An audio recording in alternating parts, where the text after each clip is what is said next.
And I'm just working deeper and deeper, cutting into it. I went around and cut straight into it deeper, you know, so that when I shave from up here, it doesn't pull away any part of the structure.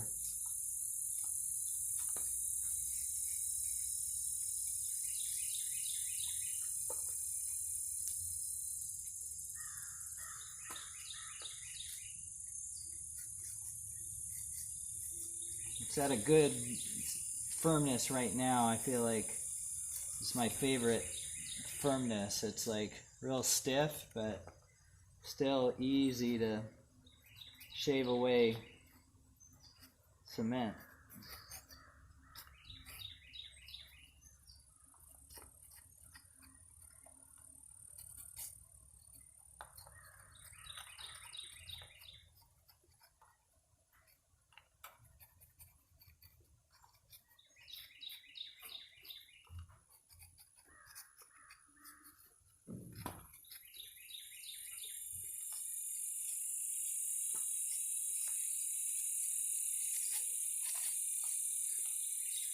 You can see it's got more and more depth as I shave away.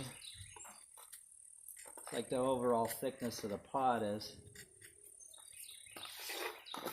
maybe about 2 inches almost, something like that. So I got a little bit of depth to play with. You know, the fun thing about this is like you really got to keep moving.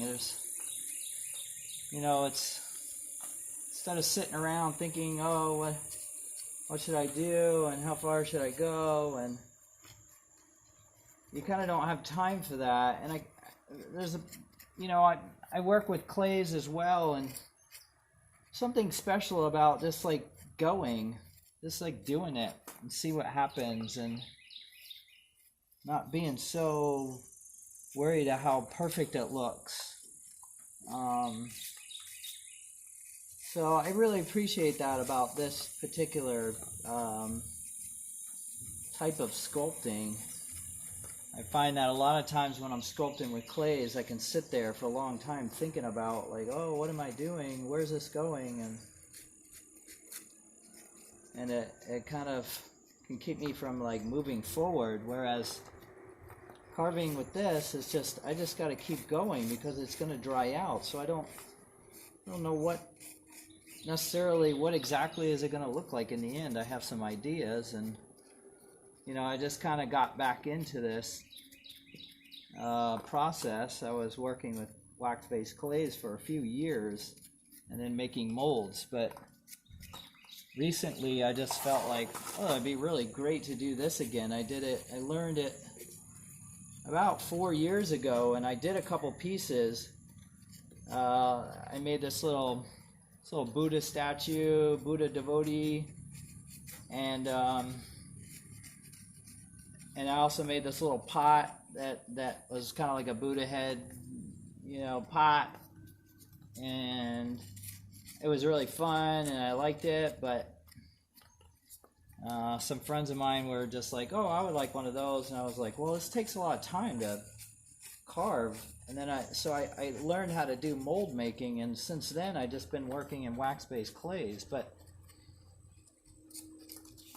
like I said, there's something really fun about this medium that, like, you have a nice finished product when you're done. You don't have to make a mold. I mean, I could make molds out of these, you know, if I really liked, you know, thought, you know, there's a really special one that was really attractive and was worth making a mold out of. But for the most part, it's just really fun, and I thought, oh, I'd like to share this process, and so it kind of got me to make these videos and to kind of show